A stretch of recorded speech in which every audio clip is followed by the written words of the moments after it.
انس حقاني ته د یوې افغان نجلۍ هیله مجتبی پرانیستی لیک. په سلامونو مو هرکلی کوم زموږ یوټیوب چینل ته پخیر راغلی. که غواړئ دغه معلومات را سره په بشپړه توګه واورئ نو ویډیو را سره تر پایه وګورئ.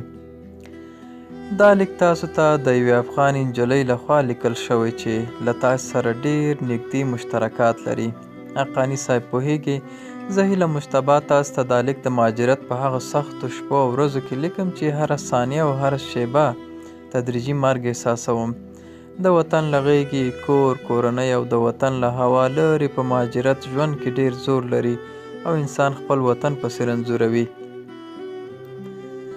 دا لیک مې درته په یو داسې کوټه کې لیکلی چې د کوټې موقعیت په یو ډیر پرمختللي هیواد کې دی، خو ماحول او زړه تنګي هغه زندان ته ورته دی چې تاسې پکې زنداني واست.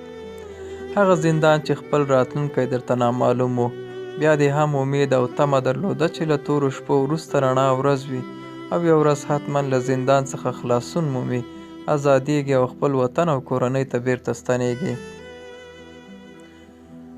هو په دې هم پوهیږم چې ځینې وخت په زندان کې ناهیلۍ وي، ځکه ستاسو طرف لوړو او امریکایان ول، خو بیا مو هم د زړه تنګۍ له وجې دعاوې او خدای پاک ته لاسونه لپه کول چې بیرته خپل وطن او د مور ګرمې غیږې ته رسیدای شئ چې هماغسې وشول. پوهیږم چې تاسې په 20 کلنۍ عمر کې زندان ته اچول شوي وئ او بندي شوي وئ چې تاسو د مور له ارمانونو یو ارمان دا و ترڅو تاسو ته کوژده وکړي په خپل ژوند کې ستاسو واده، خپل انګور وګوري او له خپلو لمسیانو سره پاتې عمر تیر کړي. خو په دې هم پوهیږم چې تاسې د مور کشر نازولی زوی یې چې د مور ټول راز و نیاز تاسې سره و. هغه د مور د مینې دومره مو ونه لید، زندان ته واچول شوی او د مور له مینې څخه کلونه لرې او محروم پاتې شوی. د کشرې او نازولي زوی نه شتون د مور په زړه کې سلګونه اندېښنې زېږوي.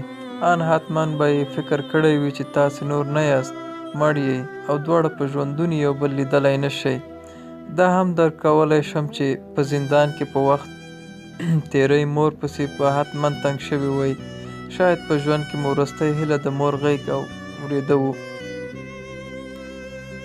آیا تاسې پوهیږئ چې اوس په کلیوالي او لرې پرتو سیمو کې د ښځینه ډاکټرانو د نشتون له امله څومره ښځې ژوند له لاسه ورکوي؟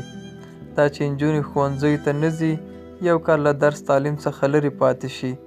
د سیمه ییزو دودونو له مخې هغه نجلۍ پلورل کیږي یا هم اجباري واده ته اړ کیږي چې دا خپله یو ډول د وجدان عذاب، ناورین، بېعدالتي او ظلم دی. فکر وکړئ ستاسې خور یا لور چې له تعلیم سره ډیره مینه لري په شوق درس وایي، که چیرته په کم عمرۍ کې په جبرن واده شي نو د یو ورور یا پلار احساس به څه وي؟ په همدې ډول په اوس وخت کې سلګونه زره نجونې خپلې راتلونکي ته اندېښمنې دي. متاسفانه د تاریخ په اوږدو کې د ښځو تعلیم تل یرغمل شوی دی. د ښځو تعلیم سیاسي شوی، حالانکې ښځې د وطن په ورانۍ او بربادۍ کې هیڅ لاس نه دی درلودلی.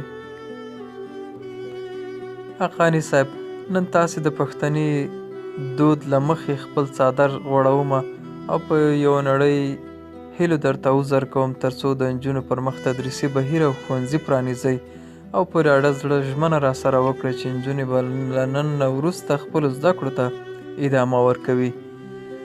ځان ته یې بده ګڼم چې پر نړیوالو غږ وکړو ترڅو پر تاسو تحریمونه وضع کړي. ښه یې ګڼو چې تاسو ته عذر وکړو. په پای کې د ښځې له ذاته حضرت بیبي عایشه رضی الله تعالی عنها در یادوم چې له حضرت محمد صلی الله علیه وسلم نه یې تر ټولو زیات شمېر حدیثونه روایت کړي دي او دا د هغې د علم او زده کړې په برکت شوي. ښځې له حکومتي دستګاه پر ونډې مه محروموئ. د کار اجازه ورکړئ. نجونې خپلو هیلو ته چې درس دی پرېږدئ ترڅو ترلاسه کړي. لطفاً د ښځو اصل اسلامي او شرعي حقوقو ته سیاسي رنګ مه ورکوئ. درنښت، هیله مجتبی. دا و زموږ نننۍ چمتو شوي ویډیو. تر بیا ښه وخت، ښې چارې.